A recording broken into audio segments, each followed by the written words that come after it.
네, 우리 오늘 25년 마지막 주일인데요. 우리 다니엘서 9장 말씀으로 또 한 해를 마무리하는 하나님의 말씀으로 함께 말씀을 나누겠습니다. 우리가 계속해서 이 9장을 함께 지난주부터 살펴보고 있죠. 9장은 이제 우리가 오늘 또 읽었듯이 이 다니엘의 기도에 대해 기도가 이렇게 기록이 되어 있습니다. 그런데 이제 지난주에도 말씀을 드렸지만 이 기도를 이해하려면은 이 기도의 배경이 되는 1절에서 2절을 우리가 잘 알 필요가 있다고 했어요. 다니엘이 왜 지금 이 기도를 시작하는가 하니까 이 에레미야의 글을 읽고 깨달았다고 하죠. 예루살렘의 황폐함이 70년 만에 그치리라 하신 그 하나님의 말씀이 있다라는 것을 깨달았다는 거예요. 그래서 우리가 이제 이 에레미야가 무슨 얘기를 했는지를 이해하는 게 우리 다니엘서를 이해할 때 중요하다고 했어요. 그래서 우리가 틈틈이 에레미야가 어떤 예언을 했는지 우리가 같이 함께 나눴죠. 특별히 이제 중요한 거는 이 에레미야가 그 평생에 했던 주요 메시지는 이스라엘이 범죄해서 하나님의 심판을 받을 것이라는 거였어요. 그래서 이 바벨론이 오는 것이 하나님의 심판이다. 그래서 이 에레미야가 이제 왕들이나 이 귀족들에게 권면했던 거는 바벨론한테 저항하지 말고 하나님의 심판 앞에 겸허히 받아들여라, 이런 얘기들을 이제 평생에 했던 거죠. 그런데 이제 그것만 하지 않고 또 하나님께서 어떤 메시지를 주셨냐니까 심판 뒤에 하나님께서 회복하실 거라는 메시지도 이 에레미야를 통해서 주셨다는 거예요.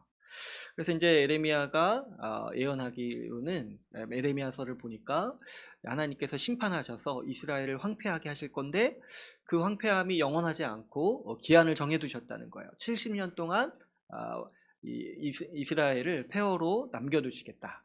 근데 그 말은 곧 뭐겠습니까? 이 이스라엘이 심판을 받는데 그 심판이 영원한 심판이 아니라 70년 동안 이 한정된 심판이다. 그리고 그 뒤에는 어떻게 하신다고 말씀을 하신 거예요.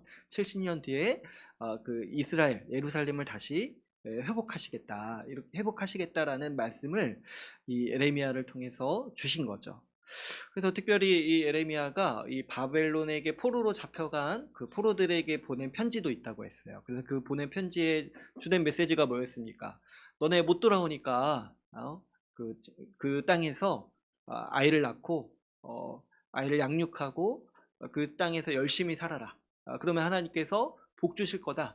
그래서 그 땅에서 하나님의 백성으로서 합당하게 살아라 라고 이렇게 편지를 보냈죠. 그리고 그 보낸 편지에서도 뭐라고 말합니까? 이 70년 뒤에 하나님께서 다시 너희를 돌아오게 하실 것이다. 이렇게 하나님께서 에레미야를 통해서 이 말씀을 주신 거예요. 그래서 이제 다니엘이 지금 그 읽고 깨달았다고 하는 것이 아마도 이 에레미야가 그 포로들에게 보낸 편지를 간직하고 있다가 그 70년쯤 되니까, 이 포로로 잡혀온 지 70년쯤 되니까 이 연수가 지금을 뜻한다는 것을 좀 이해하고 깨달았다라고 지금 표현을 하는 거죠. 근데 이 에레미야서의 그 말씀을 보면은 70년 뒤에 이 포로들이 다시 돌아오게 하시겠다라는 그 말씀을 보면은 한 가지 특이한 점이 있다고 했어요. 뭐라고 했습니까? 우리가 오늘 그 본문을 다시 보지는 않겠지만 70년 뒤에 하나님께서 포로들이 다시 예루살렘으로 돌아오게 하시겠다, 이렇게 말씀하신 뒤에 이를 위해서 간절히 기도해라라고 하나님께서 명하신 부분이 있다고 했죠. 그래서 우리가 지난주에 말씀을 나눌 때 이 다니엘이 지금 기도하는 이유가 그 하나님의 말씀에 따라서 기도하는 거라고 했어요.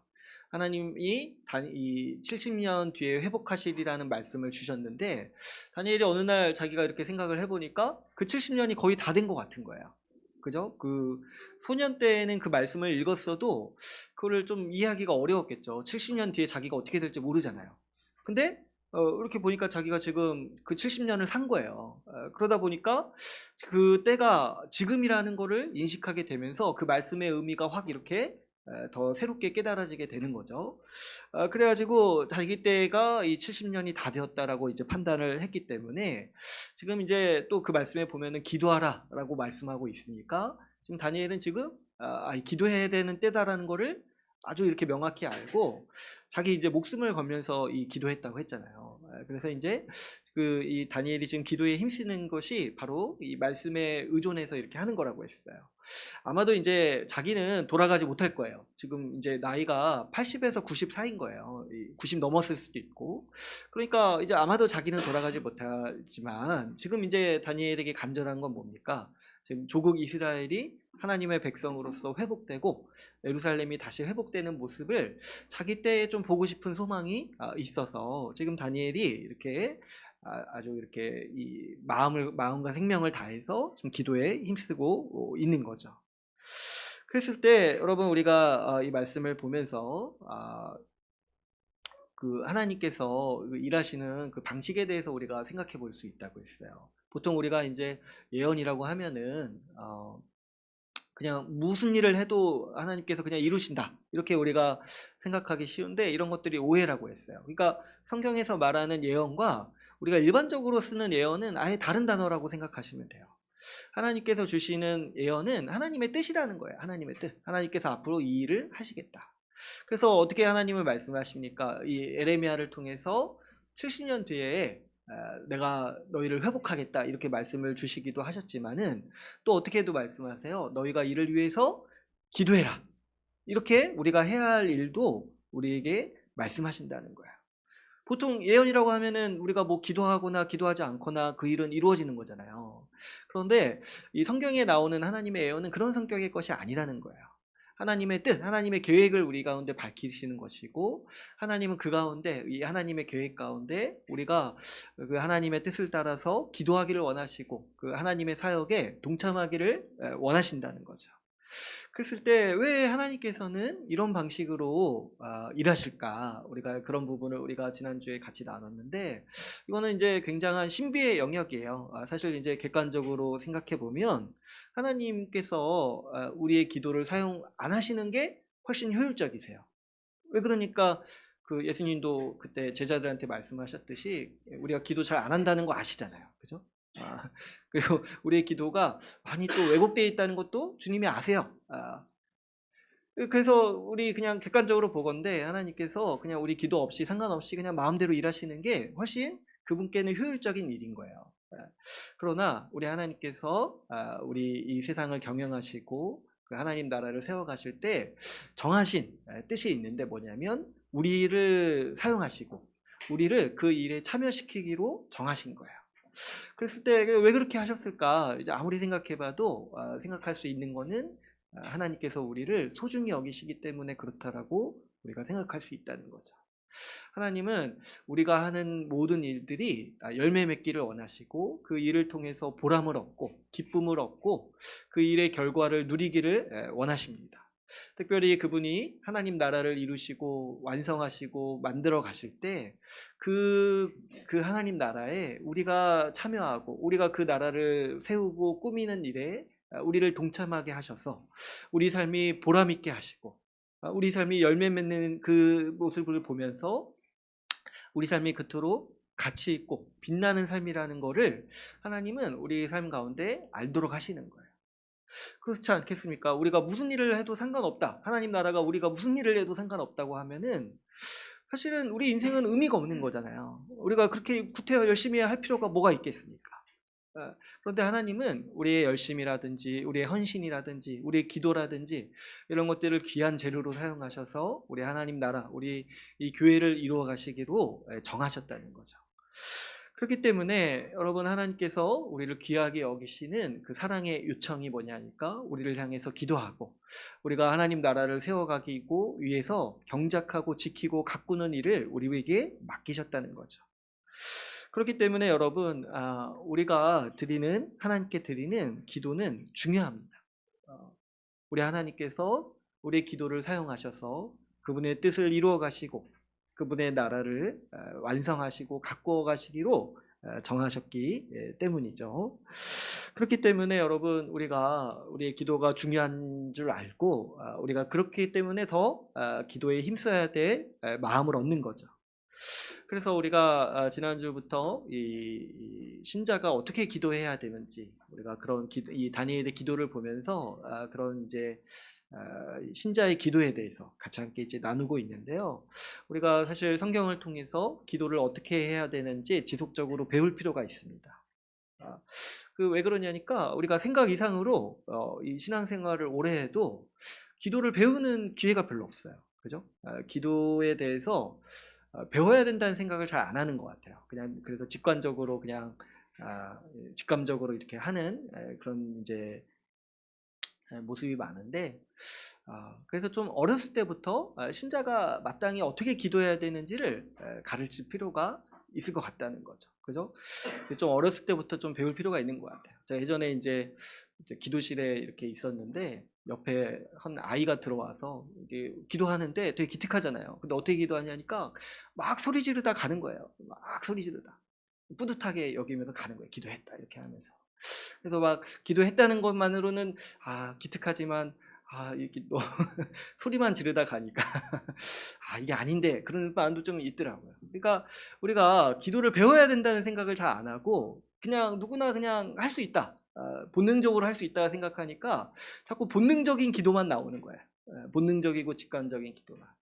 그랬을 때 여러분 이 성경 말씀에서 기도를 어떻게 얘기하고 있는지 우리 또 오늘 그 성경의 이 대표적인 그 기도문 중에 하나입니다. 이 다니엘의 이 9장의 이 기도가. 그래서 이 기도를 통해서 오늘 우리가 이 신자의 기도가 어때야 되는지 우리가 같이 함께 좀 나누고자 합니다. 그랬을 때 오늘 특별히 한 3가지 정도 이 신자가 드리는 기도의 특징에 대해서 이제 나누려고 하는데요. 오랜만에 또 제가 3가지 한번 생각을 해봤습니다. 굉장히 길어가지고 근데 이제 19절까지 이제 긴 기도지만은 사실 이제 내용은 이제 명확하죠. 주로 이제 이스라엘의 죄에 대한 회개와 회복에 대해서 하나님께 이제 간구하는 기도인 거죠.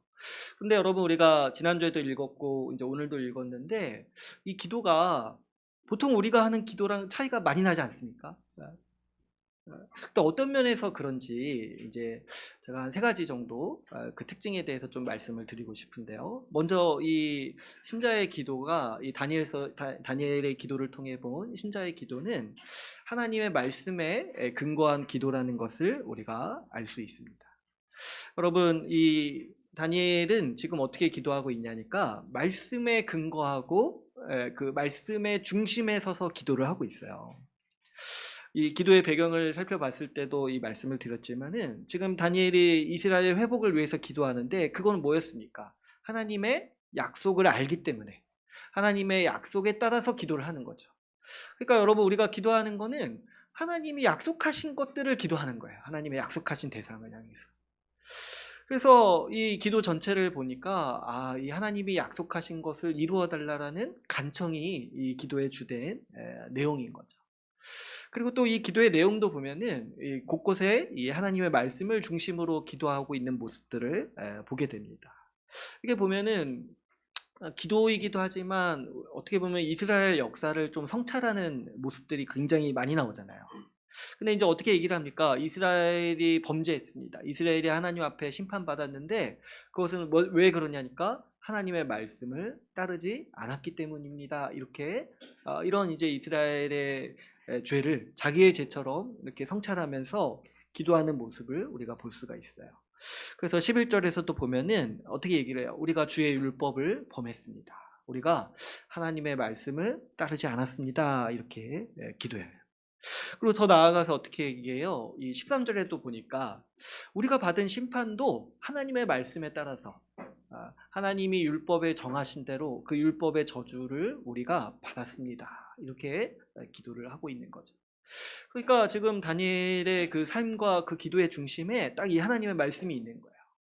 우리가 지금 이렇게 된 거를 보니까 우리가 하나님 앞에 범죄했었고 우리가 지금 처한 이 나라를 잃고 성전도 무너지고 이 포로 생활하는 이 상황이 뭐냐니까 하나님이 말씀하신 대로 그 하나님의 뜻대로 우리가 심판받은 상태구나 라는 거를 하나님 앞에 정직하게 아뢰고 있는 모습을 우리가 보게 됩니다. 그럴 때 여러분 이제 이렇게 기도할 수 있었던 게 이 다니엘이요, 이 하나님 말씀을 평상시에 이렇게 청중하고 또 그 말씀에 따라서 기도했기 때문에 다니엘은 이렇게 정확한 상황 판단과 그 정확한 기도를 하나님께 드릴 수 있었던 겁니다. 왜 이게 중요하냐니까 이 당대에 사실 이제 많은 사람들이 상황을 아주 반대로 인식을 했어요. 그래서 이제 제가 중간중간에도 이렇게 말씀을 이제 드렸지만은 그 에레미야 말씀을 드릴 때도 이렇게 말씀드렸는데, 에레미야가 그 별명이 우리가 눈물의 선지자라고 이렇게 하잖아요. 근데 이제 메시지 자체가 참 받아들이기가 힘들죠. 그 하나님의 심판이 임박했다라는 그 메시지였으니까. 근데 이제 왜 자꾸 눈물이 나올 수밖에 없냐니까 사람들이 안 듣는 거예요. 안 듣는 거예요. 그러니까 아무리 이렇게 하나님이 너희의 죄가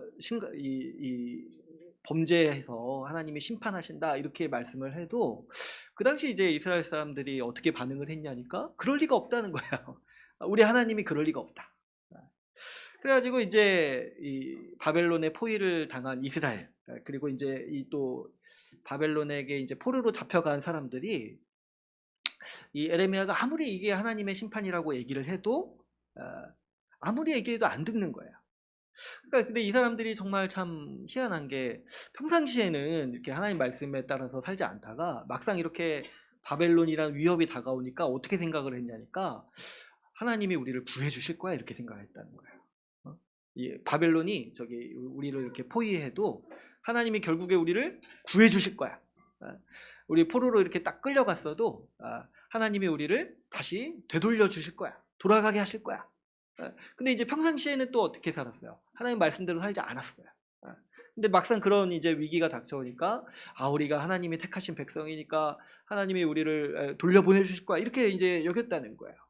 그래가지고 에레미야가 계속 너희 이거 지금 그럴 때가 아니고 하나님의 심판 앞에 저항하지 말고 겸허하게 받아들여라 이렇게 메시지를 줬는데도 그렇게 받아들이지 않고 어떻게 하는 거예요? 자꾸 우리를 구원해달라고 기도했다는 거예요. 우리를 구원해달라고.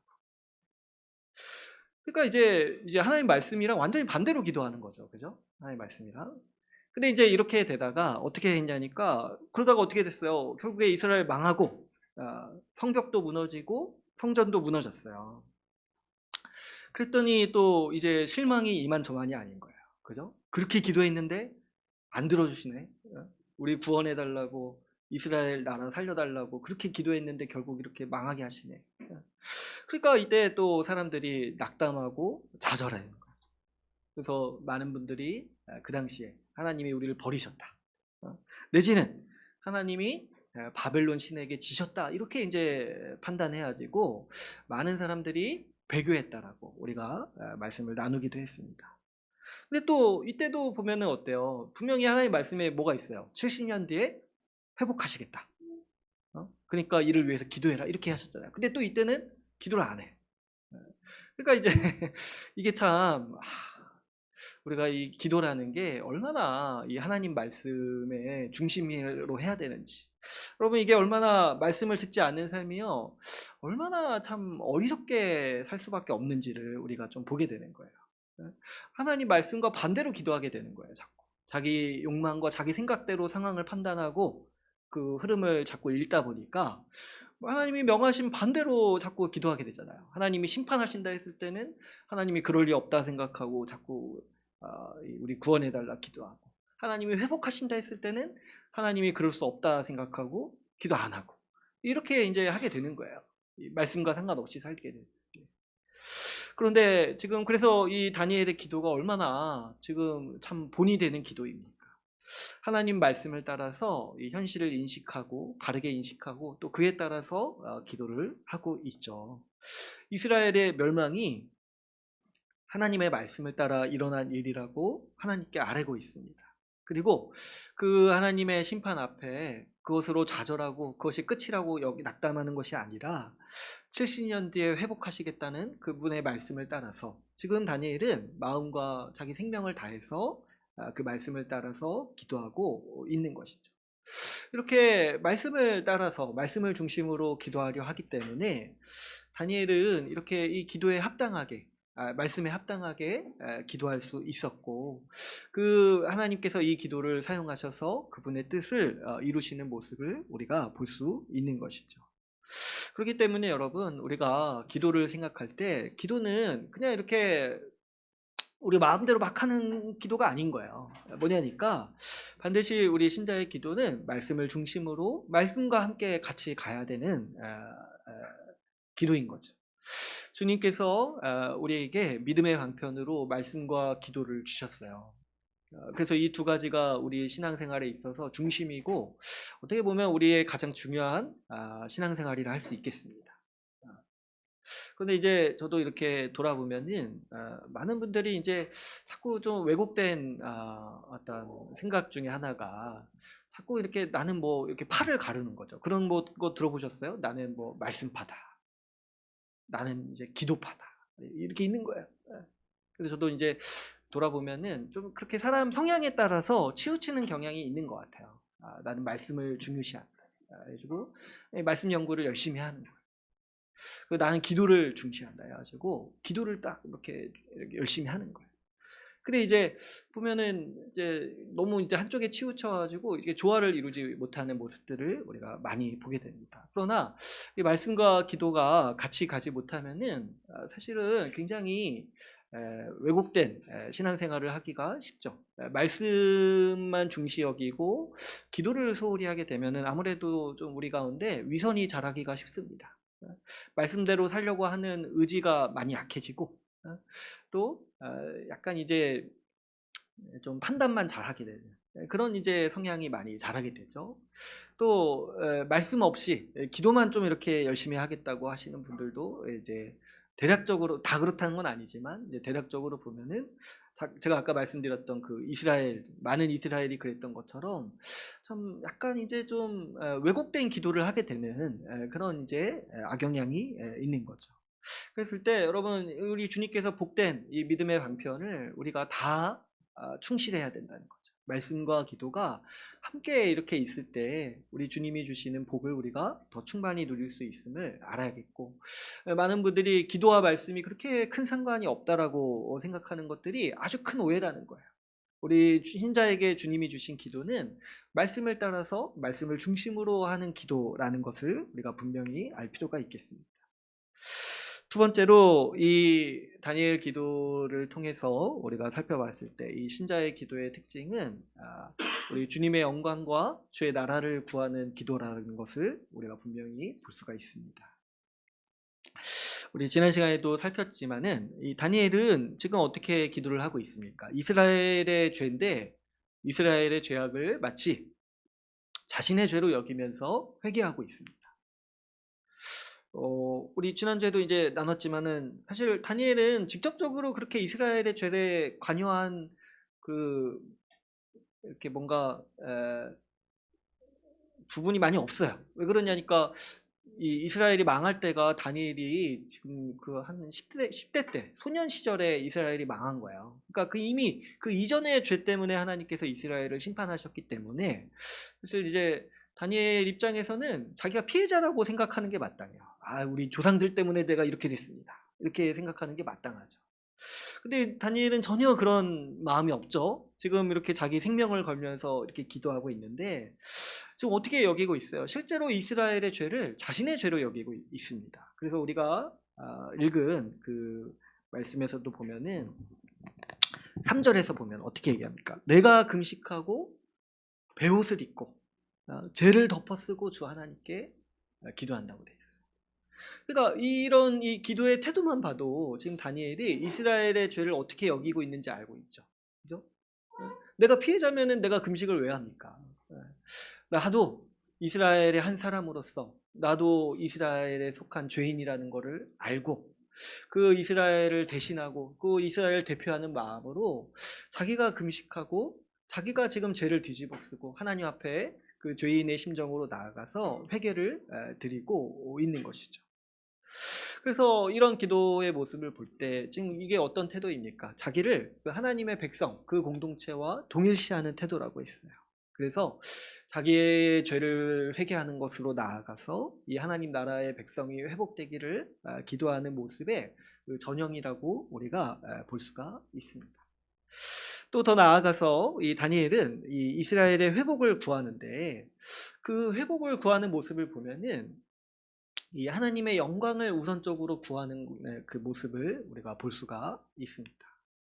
그래서 우리 19절을 한번 보시면은 이렇게 얘기를 하고 있어요. 우리 19절 한번 같이 한번 읽어볼까요? 그 제일 마지막 구절이죠. 우리 19절 같이 함께 읽어보겠습니다. 시작.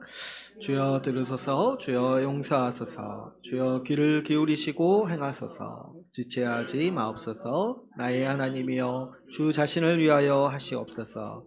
이는 주의 성과 주의 백성이 주의 이름으로 일컫는 바 됨이니이다. 아멘. 그러니까 지금 다니엘이 이렇게 간구하는 주요 내용은 지금 이스라엘을 회복시켜 달라. 하나님이 약속하셨지 않냐? 하나님이 약속하셨으니까 이스라엘을 회복해 달라. 이렇게 이제 기도하는 건데. 근데 이제 다니엘이 관심을 두고 있는 거는 궁극적으로 이제 뭐냐니까 하나님의 영광인 거예요. 하나님의 영광. 왜 그렇습니까? 지금 이스라엘이 이렇게 포로 상태로 이렇게 지속되게 있으면 이스라엘을 그 하나님의 백성 삼으신 하나님의 영광이 훼손된다는 거예요. 그래서 하나님의 이름의 영광을 위해서라도 이스라엘을 회복해달라고 이렇게 지금 다니엘은 기도하고 있는 것이죠. 그러니까 표면적으로는 이스라엘의 회복이 이제 다니엘의 주 간구인데 궁극적으로는 이제 다니엘이 관심을 두고 있는 게 뭐예요? 지금 이스라엘이 이렇게 있는 것 자체가 우리로 말미암아서 우리는 우리 죄 때문에 고통받는 게 마땅한데 심판받는 게 마땅한데 우리로 말미암아서 하나님의 이름의 영광이 훼손당하고 하나님의 이름이 무시당하는 이 처지가 괴로운 거예요. 그렇잖아요. 지금 하나님께서 그분의 이름을 그분의 성전에 두시고 이스라엘이라는 그 백성에게 두셨는데 지금 그 땅이 폐허가 된 지 70년이고 성전도 없어요. 그러면 얼마나 그 고대 사회에서 하나님을 우습게 보겠습니까? 그래서 우리 벨사살 왕 때도 그 성전에 가서 가져온 그릇이나 이런 것들로 술을 마시지 않나. 이런 것들이 다 뭐예요? 이 전쟁의 진신을 대우하는 그 이방 사람들의 그 태도였던 거예요. 그러니까 이 다니엘의 입장에서 지금 이제 이 두 가지가 너무 힘든 거야. 이 하나님의 나라가 이렇게 후퇴하고 이 무너져 내린 것 같은 이 상황, 자신의 이 민족, 자신의 동포가 고통을 당하는 이 상황도 힘든데 그것으로 말미암아서 어떻습니까? 하나님의 영광, 하나님의 이름이 훼손당하는 이 상황 자체가 굉장히 이제 견디기가 힘들었던 거죠. 그래서 이제 이 기도를 보면은 이 두 가지를 굉장히 간절히 구하고 있는 걸 보게 돼요. 하나님께서 영광 받으시고 하나님의 나라가 회복되기를 간절히 구하고 있는 기도라는 것을 우리가 볼 수가 있습니다. 그랬을 때 여러분 우리가 이렇게 좀 이 기도의 특징을 들으면 한 가지 생각나는 게 있지 않으세요? 이렇게 우리 올해 배웠던 주기도문이 생각나지 않으세요? 주기도문이 정확히 이런 기도였죠. 여러분 주기도문의 첫 번째 간구가 무엇이었습니까? 우리 주님의 이름이 거룩히 여김을 받으시옵소서. 두 번째 간구는 뭐였어요? 하나님의 나라가 임하옵소서. 그러니까 이 주기도문을 통해서 우리 주님이 알려주신 우리 신자의 기도 그리고 신자의 그 삶의 태도가 어떤 거였어요? 우리 삶의 목적과 간구가 하나님의 영광과 하나님 나라를 향해 있어야 된다는 것을 우리 주님이 이 주기도문을 통해 알려주셨는데 근데 사실 이게 주님이 처음 얘기하시는 게 아니라 이 다니엘의 기도에도 우리 신자가 이렇게 기도한다라는 그 전형이 나타나 있는 것이죠. 여러분 우리가 이 기도를 통해서 배워야 할 것은 우리의 간절한 기대와 소망은요 하나님의 영광과 하나님 나라의 부흥에 있어야 된다는 거예요. 그렇죠. 여러분 우리가 직관적으로는 자꾸 우리는 그렇게 생각할 수밖에 없죠. 내 자신의 필요와 내 감정이나 내 어떤 어려움이나 이런 것들이 제일 중요하고 이런 것들이 우리 기도의 가장 간절한 간구가 될 수밖에 없다라고 우리는 생각할 수밖에 없어요. 그래서 이제 근데 그것만 딱 매몰되다 보면은 우리의 어떤 생활이라든가 우리의 삶이라든가 우리 기도는 나 자신밖에 없는 거예요. 나 자신만 향하게 돼요. 조금 확장되면은 자기 가족 정도.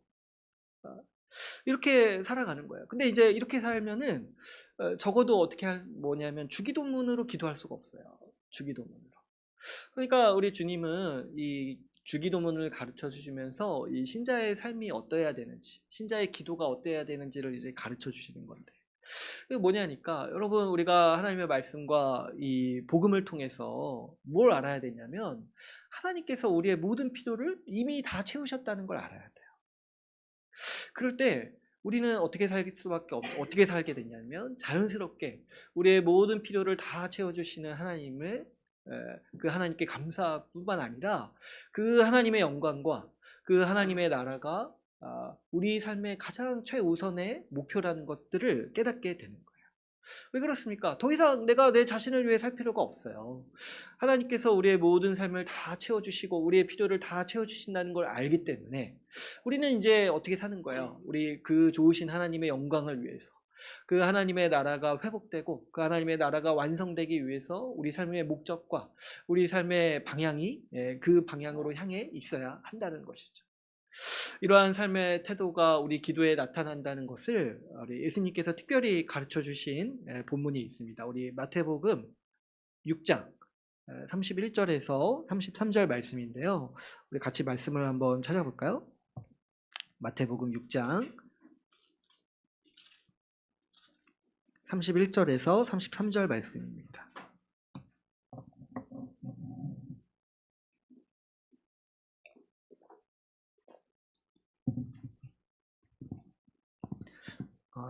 우리 신약성경 앞부분 펴시면 되겠죠? 우리 마태복음 6장 31절에서 33절 말씀. 우리 같이 한번 읽어보겠습니다. 시작. 무엇을 먹을까? 무엇을 마실까? 무엇을 입을까? 하지 말라. 이는 다 이방인들이 구하는 것이라.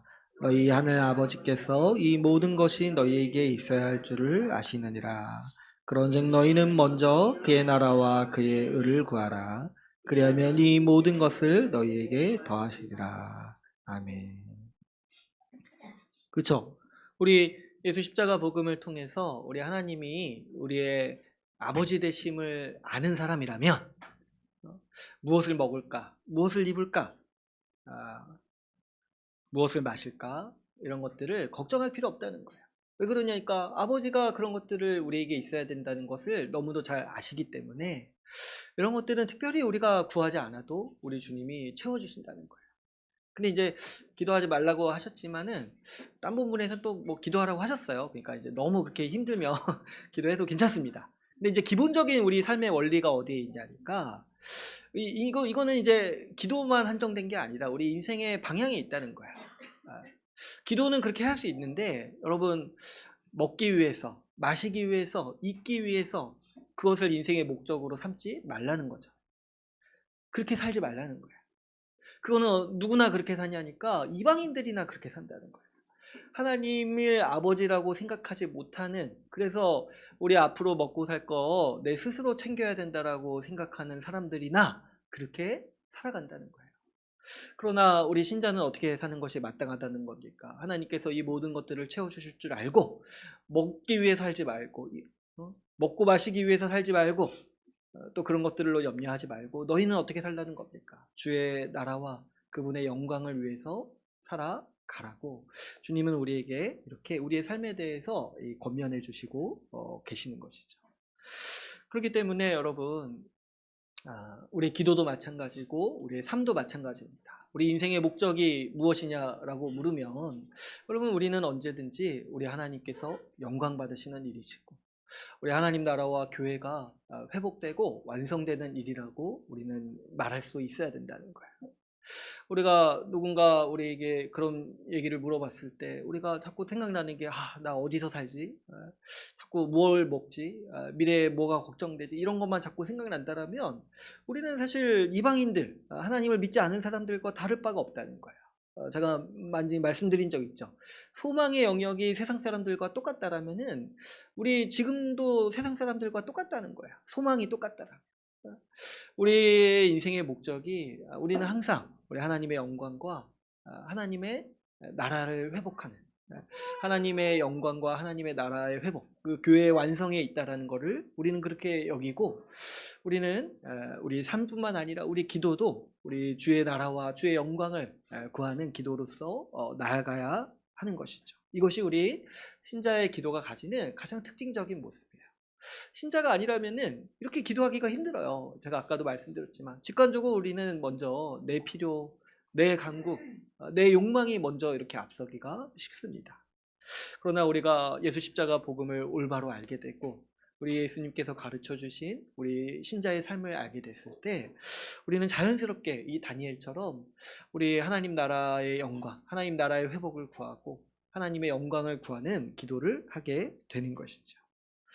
또 세 번째로 우리가 이 다니엘이 한 기도의 특징을 이제 보게 되면은 다니엘은 지금 하나님을 중심으로 기도하고 있다는 것을 보게 됩니다. 다니엘이 이렇게 기도하는 모습을 보면은 이 하나님의 은혜와 그분의 성품을 중심으로 기도하고 있는 것이죠. 그래서 우리가 이 기도를 읽다 보면은 이제 이 하나님에 대한 언급이 많이 나와요. 하나님이 어떤 분이신지에 대한 언급. 그래서 여기 처음 시작할 때도 이렇게 보면 4절에서도 보시면 하나님이 어떤 분이신가 이렇게 고백을 하죠. 그죠? 크시고 두려워할 주 하나님, 주를 사랑하고 주의 계명을 지키는 자를 위하여 언약을 지키시고 그에게 인자를 베푸시는 이시여. 하나님이 어떤 분이신지를 기억하고 그 하나님을 높이고 찬양하는 그런 이제 고백들이 처음에도 나오지만은 중간중간에도 곳곳에 나오는 것들을 우리가 볼 수가 있습니다. 그래서 올해 우리가 이제 주기도문도 배웠는데 제가 이제 기도에서 가장 중요한 게 뭐라고 했어요. 특별히 주기도문에서 하나님의 이름을 부르는, 그래서 그 하나님의 은혜와 하나님의 행하심과 하나님의 성품을 기억하고 찬양하는 그 첫 번째가 가장 중요하다고 했잖아요. 그래서 주기도문의 첫 번째, 하늘에 계신 우리 아버지요, 이렇게 기도한다 했잖아요. 그러니까 보시면 그 주기도문을 알고 이 다니엘 기도를 보면 어때요? 다니엘이 정확히 그런 기도를 하고 있다는 것을 우리가 또 보게 되죠. 그러니까 예수님이 가르쳐 주신 그 주기도문이 없었던 걸 막 예수님이 만들어내신 게 아닌 거예요. 우리 원래 신자가 가져야 되는 합당한 기도를 예수님이 이렇게 종합적으로 알려주신 거죠. 어쨌든 이 기도의 가장 중요한 순서, 그리고 기도의 중심이 뭐냐니까 하나님이 어떤 분이신가를 집중하는 거예요. 하나님이 어떤 분이신가, 하나님의 성품과 그분이 우리에게 베푸신 은혜가 무엇인지를 기억하고 그 은혜를 높이고 그 은혜에 기반해서 우리가 기도하는 것이 우리 신자의 기도의 가장 또 큰 특징이라고 할 수가 있겠습니다. 특별히 이 다니엘이 드린 기도의 그 중간중간에도 보면은 그 하나님의 그 성품에 대해서 이렇게 자주 얘기를 해요. 특별히 이제 이 하나님의 공의에 대해서 얘기하는 부분들이 많이 있습니다. 그 7절에서도 보면은 주님께서 공의로우시다. 그래서 우리가 심판받는 것이 마땅하다. 이렇게 고백을 하고 있죠. 특별히 또 14절을 한번 보면은 이렇게 얘기를 해요. 우리 보시면 중간에 보시면 우리의 하나님 여호와께서 행하시는 모든 일이 공의로우시나 우리가 그의 목소리를 듣지 아니하였습니다. 이게 이제 무슨 말이냐니까 이스라엘이 왜 실패했는가 이렇게 진단했을 때 우리가 하나님이 공의로우신 분임을 몰랐다는 거예요. 망각했다는 거예요. 그분이 범죄를 그냥 내버려 두시는 분이 아니시고 그 하나님의 언약을 어긴 것을 그냥 덮어두시는 분이 아니신데 이스라엘은 그거를 그냥 그렇게 넘어가 주시는 분인 줄 알고 덮어주시는 분인 줄 알고 그래서 이스라엘이 하나님께서 선지자들을 보내서 언약으로 돌이키라, 하나님 말씀으로 돌이키라 했을 때 그런 말들을 다 무시했다는 거예요. 그게 왜 그러냐니까 하나님이 공의로우신 분인지를 몰랐다는 거예요. 그래서 이 하나님의 공의에 따라서 우리가 심판받았다라고 이 다니엘이 이렇게 고백을 하고 있는 것이죠. 그런데 여기에 멈추지 않고 우리 다니엘이요, 아주 이 기도에 참 놀라운 면인데 공의로우신 하나님이잖아요. 근데 어떻게 합니까? 그럼에도 불구하고 하나님이 긍휼이 많으시다. 하나님의 긍휼에 호소하고 있어요. 하나님의 긍휼에. 9절에 보니까 어떻게 얘기를 합니까? 우리 주 하나님께는 긍휼과 용서하심이 있다. 그래서 결론적으로 어떻게 간구를 하냐니까 18절에 보면은 이 끝에 보면 18절 끝에 보면은 우리의 공의를 의지하는 것이 아니라 주의 큰 긍휼을 의지해서 간구한다라고 이렇게 다니엘은 기도하고 있는 것이죠. 이렇게 다니엘이요, 하나님이 어떤 분이신지 정확히 알았어요. 그죠? 우리 말씀을 평상시에 열심히 읽고 또 그 말씀에 따라서 기도하는 분이니까 하나님이 어떤 분인지를 정확히 아는 거예요. 그죠? 하나님이 공의로우시기 때문에 심판하신 분이라는 걸 명확히 알아서 그 이스라엘의 실패와 그 역사를 진단할 수 있었습니다. 그런데 만약에 하나님이 공의롭다라고만 생각을 하면은 지금 다니엘은 기도도 하지 못해요. 그죠? 주님이 하신 일이 옳습니다 이렇게 하고 끝나는 거예요. 근데 다니엘이 또 뭘 안 거예요? 하나님이 은혜와 긍휼을 베푸시고 용서하시는 분이라는 걸 아는 거예요. 그래서 어떻게 호소를 합니까? 우리가 공의에 따라서는 하나님 앞에 한마디도 할 수 없는 사람들이라는 거예요. 공의의 하나님 앞에서는 우리가 할 말이 없다는 거예요. 그런데 어떻게 기도를 하는 거예요? 그러나 우리가 주님의 긍휼에 의지합니다. 주님이 긍휼하시고 용서하시는 분임을 알기 때문에 주님 우리를 주님의 긍휼에 따라서 용서해 달라고 이렇게 기도하고 있는 것이죠. 그러니까 이 기도는 정말 하나님이 어떤 분이신지 명확히 아는 사람만 드릴 수 있는 기도인 거예요. 하나님이 어떤 분이신지 아는 사람. 하나님이 공의로우신 분인지를 모른다라면은 이렇게 기도할 수가 없죠. 또 하나님이 긍휼한 분이라는 걸 모른다라면 아예 기도의 간구를 할 어떤 마음도 먹을 수가 없죠.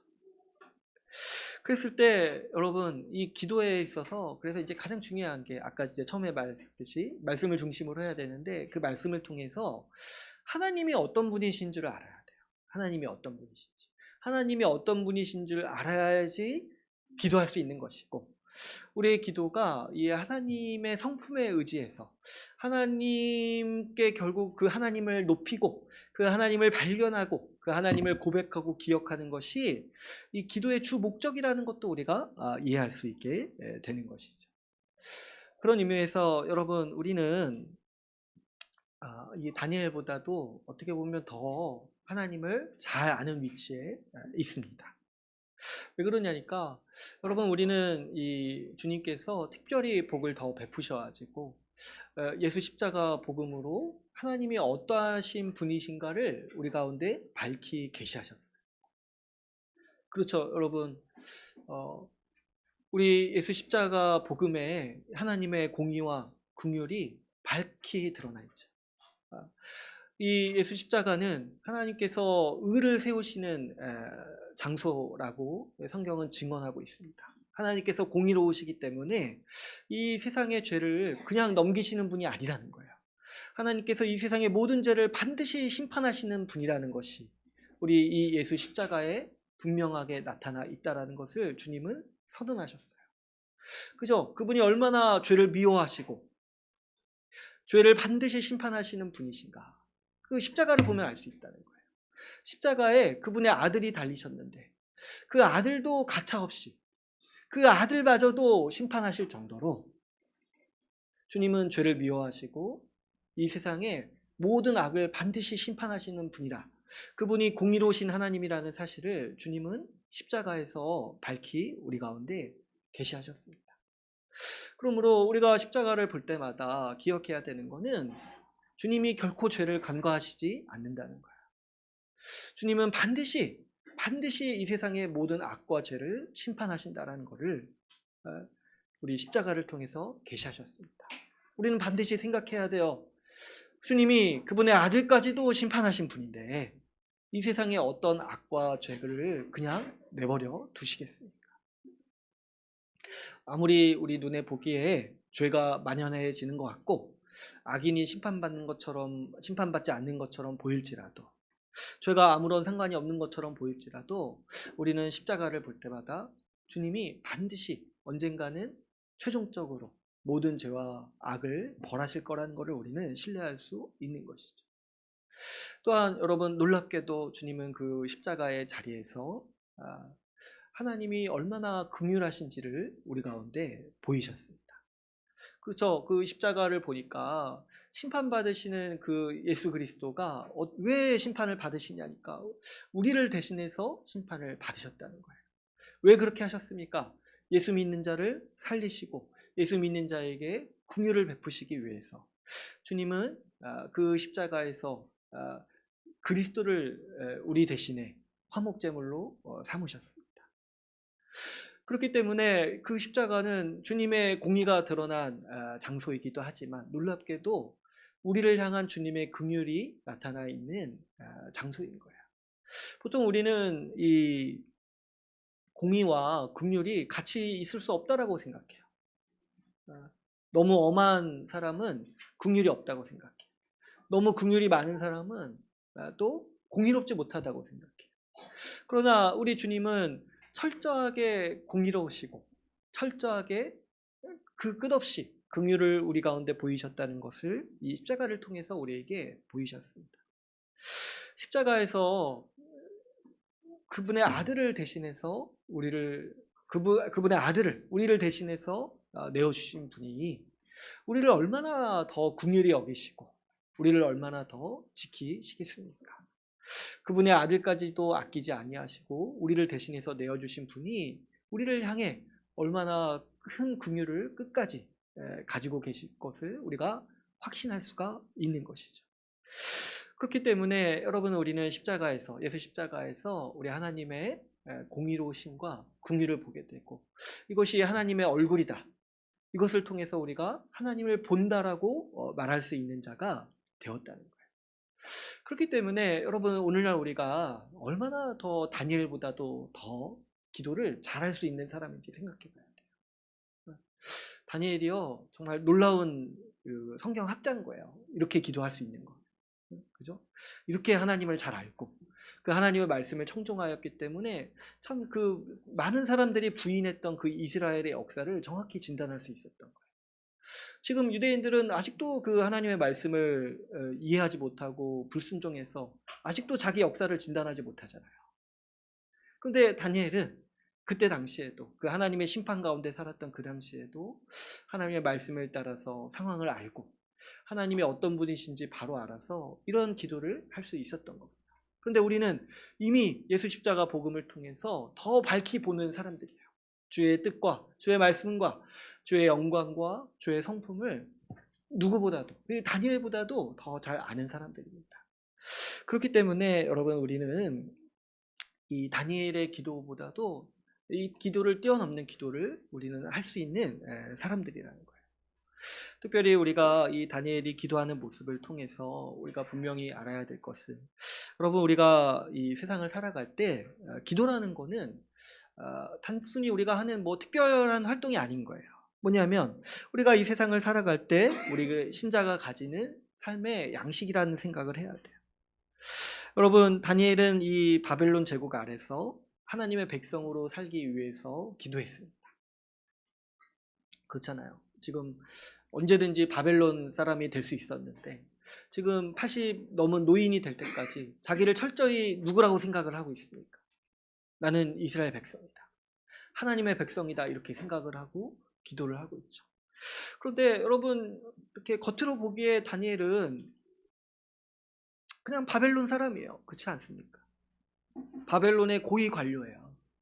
바벨론의 밥을 먹고 바벨론이 주는 유익을 누리면서 이렇게 살고 있어요. 근데 그 사람이 어떻게 자기의 정체성을 하나님의 백성이요 하나님의 백성과 운명을 같이 하는 자로서 그렇게 여길 수 있었겠습니까?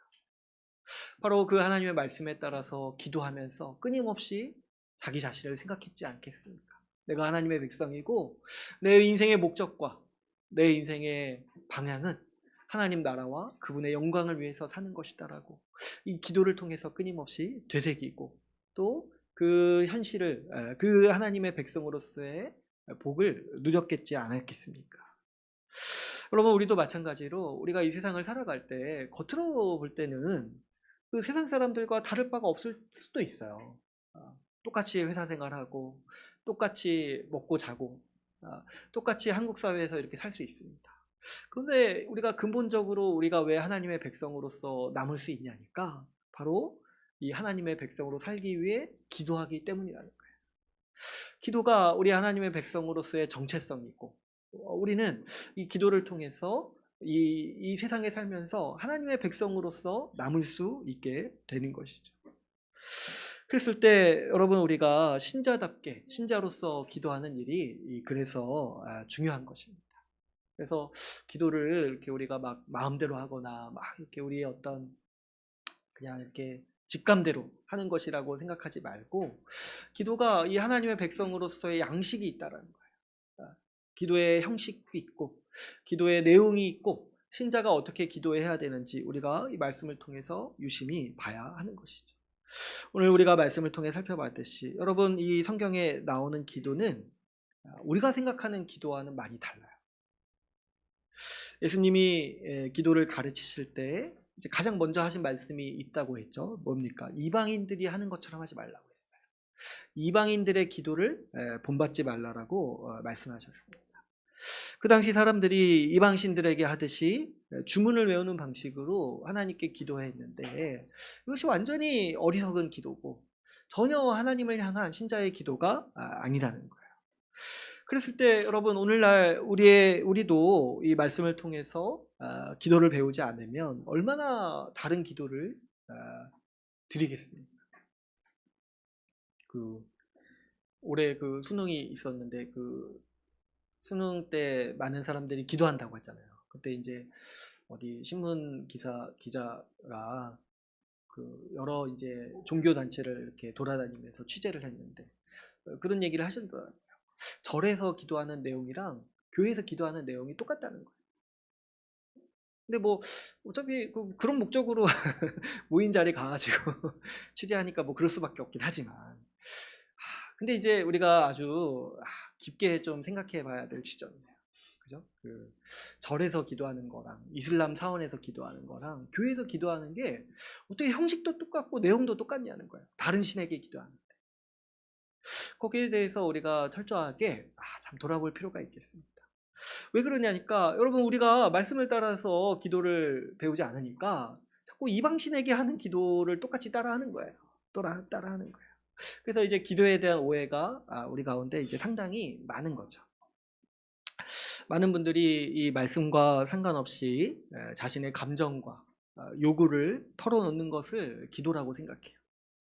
소리를 크게 지르고 유창하게 반복해서 하는 것들을 하는 말들을 그런 것들이 기도의 유일한 어떤 기도라고 형태라고 생각합니다. 물론 이제 그게 기도가 아니라는 건 아니지만 그것만 이제 자꾸 기도라고 생각을 한다는 거죠. 또 여러분 우리의 기도에 얼마나 자기 자신밖에 없습니까? 자기 자신에 매몰되어 가지고 자기만 바라보면서 얼마나 우리가 기도합니다. 그러다 보니까 자연스럽게 나타나는 게 하나님께 관심이 없어요. 기도하면서 하나님께 관심이 없어요. 내가 받은 상처, 내가 가지고 있는 결핍, 내가 가지고 있는 힘겨움, 자꾸 이제 내가 힘들어, 나만 얘기해요. 내가 어떻고, 나는 어떻고, 내 감정은 어떻고. 하나님의 성품과 그분이 베풀어 주신 은혜, 그분의 성품과 그분의 말씀에 무관심한 채 우리는 많이 기도하고 있는 것이죠. 근데 여러분 이런 것들이 저도 뭐 이렇게 잘못됐다고 생각하지는 않습니다. 그렇게 기도할 수 있죠. 그러나 우리가 분명히 성찰해야 되는 것은 이런 것들이요 우상에게 드리는 기도의 전형이라는 거예요. 이런 태도, 이런 내용. 여러분 한번 기회가 되시면 그런 기회는 별로 없을 것 같지만 우상에게 기도하는 사람들을 자세히 잘 보세요. 뭐 언제 그럴 기회가 있을까요? 뭐 요즘에 굿하는 거 한번 잘 이렇게 뭐 TV에서 하는 거 보면 이제 잘 보세요. 그런 기도를 잘 보시면 우상의 가르침과 우상 그 자체에 관심이 별로 없어요. 오로지 뭐에만 관심이 있냐면 내 필요에만 관심이 있어요. 내 필요, 내 욕망에만 관심이 있어요. 그래가지고 결국에 어떻게 나가냐니까 어떻게 하면은 내 요구를 관철시킬지에 대해만 관심이 있어요. 이런 게 이제 우상에게 드리는 기도의 특징이고 전형이죠. 근데 이제 우리가 경계해야 되는 거는 우리가 기도가 뭔지에 대해서 말씀을 통해서 배우지 못하면 우리는 자연스럽게 이런 기도를 따라가게 되는 것이고 이런 기도가 사실 우리 신자로서는 맞지 않다는 것이죠. 우리는 이 주기도문과 다니엘의 이 기도와 같은 이 성경적 기도의 본을 보면서 기도를 배워야 됩니다. 그러면서 우리가 하나님의 백성으로서 기도할 수 있어야 하는 것이죠. 특별히 여러분 무엇보다 우리가 오늘날 경계해야 하는 것은 이 기도하지 않고 살아가는 삶의 방식입니다. 그 예수님 당시만 해도 이 모든 사람들이 기도하는데 그 우상에게 기도하듯이 기도하는 게 문제였어요.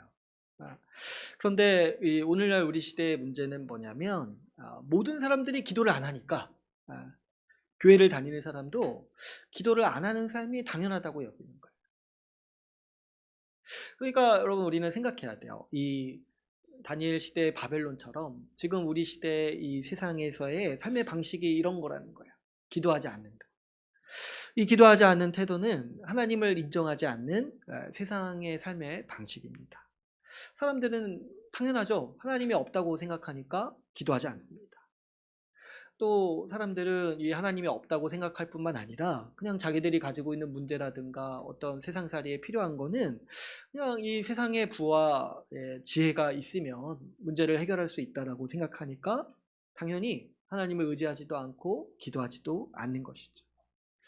우리 이 현대 사회처럼 이 발달된 사회는 사실 보면은 모든 문제에 이미 답을 가지고 있는 것처럼 보여요. 병이 나면은 이제 병원 가서 해결되고. 저도 좀 그래요. 저도 이제 누가 아프다고 하면 병원 가라고 하지. 기도하자 이렇게 말은 잘 안 나오더라고요. 또 뭐 모르는 거 있으면 어떻습니까? 뭐 유튜브 이렇게 보면 되고 또 요즘에 AI가 발달해가지고 AI한테 물어보면 되게 잘 알려주잖아요. 문제가 있으면 해당 분야의 전문가에게 의뢰하면 된다는 의식이 우리 가운데 기본적으로 있는 게 우리 어떤 삶의 모습이죠. 근데 그러다 보니까 우리 가운데 굉장히 약해지는 신앙의 모습이 있어요. 뭐냐면 하나님을 의지하고 하나님께 기도하는 삶의 방식이 약해져요. 왜 그러냐면 은연중에 하나님이 없어도 다 해결할 수 있다고 생각합니다. 이것들이 세상의 삶의 방식인데 우리 이런 삶의 방식을 너무 절대 다수가 가지고 있다 보니까 자꾸 이런 이제 문화가 우리 마음 속에 우리 가운데 들어오게 되는 것이죠. 그래서 하나님을 의뢰하지 않고 기도 없이 사는데도 아무런 문제의식이 없는 우리의 모습들을 많이 보게 됩니다. 그러나 여러분 우리가 분명히 알 것은 기도가 없을 때 우리는 신자로서의 삶의 방향과 의미와 보람을 잃는다는 것을 생각해야 돼요. 처음에 시작할 때도 말씀드렸지만 우리가 기도가 없다라면 우리는 자주 무엇을 위해 사는지 망각하기 쉽습니다. 우리가 누구인지 우리가 하나님의 백성이라는 사실을 망각하기 쉽습니다.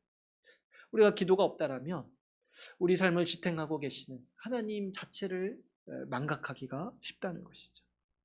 그래서 결국 하나님 나라가 아니라 세상에 속한 사람들처럼 살아가기 쉬운 아주 쉬운 그 함정이 우리가 기도가 없이도 살 수 있다라고 생각하는 은연중에 가지는 그런 마음의 태도라고 할 수 있겠습니다.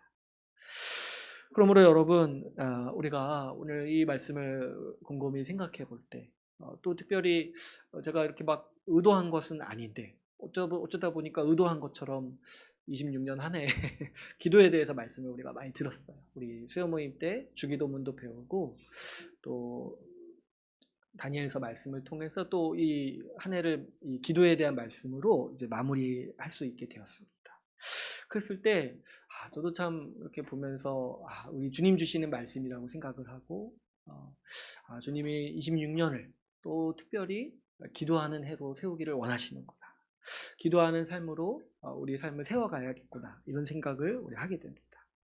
그랬을 때 여러분 우리 25년을 마무리하고 새해를 준비할 때 특별히 26년이 기도하는 해가 되도록 우리 기도하는 삶을 세우기 위해서 우리 계획을 세웁시다. 우리 새해 결심을 할 때 꼭 우리 기도를 언제 어디서 할지 시간과 장소를 정하고 우리가 기도하는 습관 기도하는 삶을 세우고, 또 우리 가정도 중요하겠죠. 우리 아이들과 함께 또 언제 기도해야 될지, 우리 기도하는 가정을 어떻게 세워야 할지, 우리가 얼마 남지 않는 25년 동안 준비하고 계획해서 우리 새해를 우리 기도하는 해로, 26년을 기도하는 해로 삼고 그렇게 또 준비했으면 하는 마음이 듭니다. 특별히 여러분, 우리가 앞에서 나누었던 것처럼 이걸 기억하세요. 우리 주님께서 우리의 기도를 사용하신다는 것을 우리가 기억해야 됩니다. 주님이 세상을 경영하시고 그분의 나라와 또 교회를 이루어 가시는 일에 우리 기도를 통해서 일하십니다. 그래서 주님이 무엇인가 하고자 하실 때 우리 주님께서 하시는 이제 이 방식이 뭐냐니까, 반드시 그 일에 대해서 기도할 자를 세우신다는 거예요. 주님은 그런 일들을 우리 교회사 가운데서 지속적으로 반복해 오셨어요. 그 교회사 가운데 큰 부흥이 있기 전에 반드시 어떤 일들을 하셨냐면은 기도하는 사람들, 기도 운동과 기도 모임들을 세우셨어요. 그러니까 이 말씀에서도 나와 있듯이 주님은 이런 방식으로 일하시기로 정하신 것 같아요. 무슨 일을 하시고자 하실 때 반드시 기도하는 사람들을 세우신다. 그 일을 위해서 기도하도록 하신다는 거죠. 또한 여러분, 주님은 우리 기도회를 향해서 위대한 약속들을 주셨습니다. 요한복음 14장 13절, 14절에 보니까 이렇게 말씀하고 계세요. 너희가 내 이름으로 무엇을 구하든지 내가 행하리니 이는 아버지로 하여금 아들로 말미암아 영광을 받으시게 하려 함이라. 내 이름으로 무엇이든지 내게 구하면 내가 행하리라. 주님이 우리에게 이렇게 말씀하시는 거예요. 무엇이든지 내게 구하면 내가 행하리라. 이렇게 말씀하실 때 주님이 우리에게 원하시는 바가 뭐겠습니까? 기도를 하라는 거죠. 기도를 하라는 거죠. 무엇이든지 내가 하겠다. 이렇게까지 얘기하시는데 우리가 안 하는 건 뭐냐는 거예요. 안 하는 거. 이렇게까지 얘기하셨는데. 그래서 우리 기도의 역사는 힘이 크다는 거를 여러분 우리가 잘 알고, 우리 주님이 이렇게 약속하셨을 뿐만 아니라 우리 기도를 사용하셔서 주님의 일을 이루신다는 것을 생각해서 여러분 우리는 이 기도에 힘써야겠다는 마음을 가지고 기도로 한 해를 세워가는 마음을 가져야겠습니다. 여러분, 특별히 주님이 우리의 기도를 들으시고 우리의 기도를 이루어 주신다면 우리는 무엇으로 기도해야겠습니까? 물론 이제 우리의 개인의 필요와 어려운 상황들을 놓고 기도할 수 있습니다. 주님은 이제 이러한 기도도 기쁘게 받으신다고 하고 있어요. 근데 여러분 한번 생각해 보세요. 이제 앞에서도 제가 잠깐 말씀드렸지만 우리가 전지전능하신 하나님, 만물을 다스리시는 하나님의 보좌 앞에 나아가는 거예요. 그 보좌 앞에 나아갔을 때 하나님이 무엇이든지 내게 구해라, 내가 이루겠다, 이렇게 말씀하시는 거예요. 그때 여러분 정말 그 보좌 앞에 딱 내가 있고 양쪽에 딱 이렇게 천사들이 다 지켜보고 있어요. 그때 여러분 무엇을 구하겠습니까? 저 내일 먹을 것 좀 주십시오, 이렇게 구하겠냐는 거예요. 그 보좌 앞에서 무엇이든지 구하라, 내가 내 나라를 너에게 주겠다, 이렇게 말씀하신 하나님 앞에서 주님, 저 좀 먹을 것 좀 주십시오, 이렇게 구하겠냐는 거예요. 옆에 지금 천사들이 다 지켜보고 있는데 뭔가 좀 폼나는 기도죠. 더 영광스러운 간구를 해야 되지 않겠습니까? 우리 전지전능하신 하나님 앞에 나아갈 때, 그 성경에 그런 비슷한 장면들이 많이 나오는데, 오늘 아침에 그 에스더가 생각이 나더라고요. 에스더가. 여러분, 에스더가 그 아하수에로 왕 앞에 정말 그 겸비하고 이렇게 나아갔잖아요. 근데 이제 아하수에로 왕이 에스더한테 이렇게 그 모습이 너무 이뻐 보여가지고 뭐라고 얘기합니까? 너가 나한테 무엇이든지 구하면 내가 내 나라의 절반이라도 주겠다, 이렇게 얘기하잖아요. 그럼 그때 에스더가 거기다 대고 뭘 구하겠습니까? 저 보석 하나만 주십시오, 이렇게 구하겠냐는 거예요. 그럴 때 에스더가 무엇을 구했습니까? 우리 민족을 살려주십시오, 이렇게 구하잖아요. 왜냐니까 전능한 그 세상을 다스리는 왕한테 그 내 개인의 필요만 구하는 거는 실제로는 그렇게 우리가 잘 못해요. 그 전능하신 하나님 아버지 앞에 나아갔을 때 자꾸 내 문제 이것만 이렇게 가지고 나아갈 수가 없는 거예요. 그럴 때 여러분, 오늘 본문 말씀에 이 다니엘처럼 지금 다니엘이 그 전능하신 하나님의 보좌 앞에 나아가서 뭐라고 얘기를 합니까? 자신의 동포들과 이스라엘의 고통을 자신의 것으로 끌어안고 기도하지 않고 있습니까? 우리도 마찬가지예요. 우리도 그 전능하신 하나님의 보좌 앞에 나아가서 그 앞에 무릎 꿇고 그 영광스러운 하나님을 배울 때에 여러분, 우리는 우리가 사랑하는 교회, 그 교회 공동체가 놓인 현실을 외면할 수가 없는 것이죠. 우리가 다니엘서를 통해서도 나누었듯이 여러분, 지금 이 한국 사회에서 교회가 많이 침체되어 있고 진리에서 멀어진 모습들을 우리가 많이 보고 있습니다.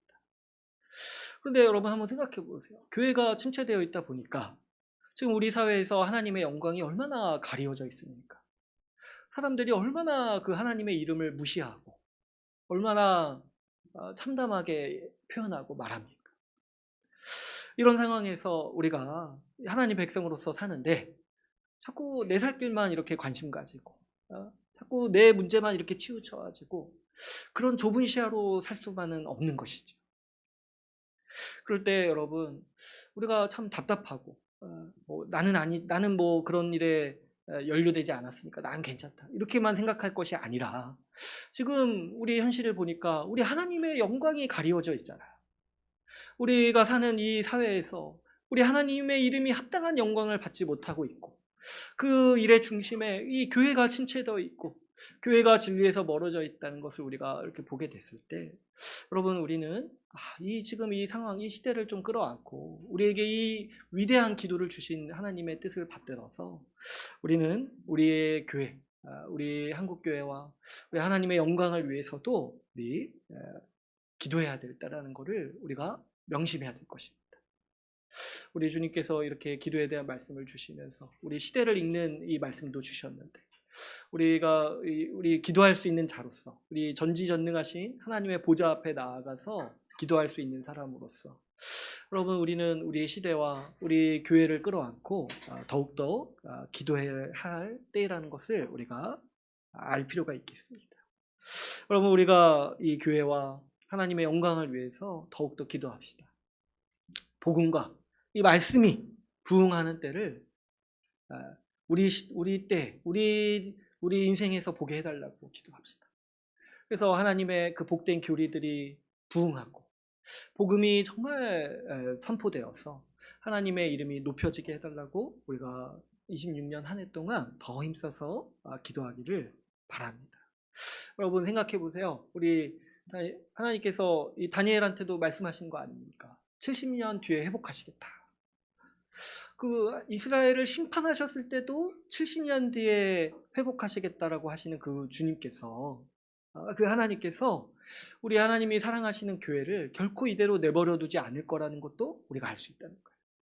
이렇게 침체된 상태로 주님은 내버려 두지 않을 것입니다. 지금도 주님은 이 교회를 회복하고 부흥케 하실 계획, 교회가 다시 진리로서 부흥하게 하실 계획을 갖고 계십니다. 그래서 이를 위해서 기도할 사람들을 찾고 계신다라고 우리는 확신할 수 있습니다. 그렇기 때문에 여러분, 우리가 25년 한 해를 마무리하면서 특별히 이 기도에 대한 말씀, 이 다니엘서를 통해서 들었는데 우리가 우리 이 주님의 뜻에 동참하여서 우리 주의 나라와 영광을 위해 살아가는 기도하는 그런 26년이 되기를 우리가 함께 힘씁시다. 이제 오늘 말씀을 맺겠습니다.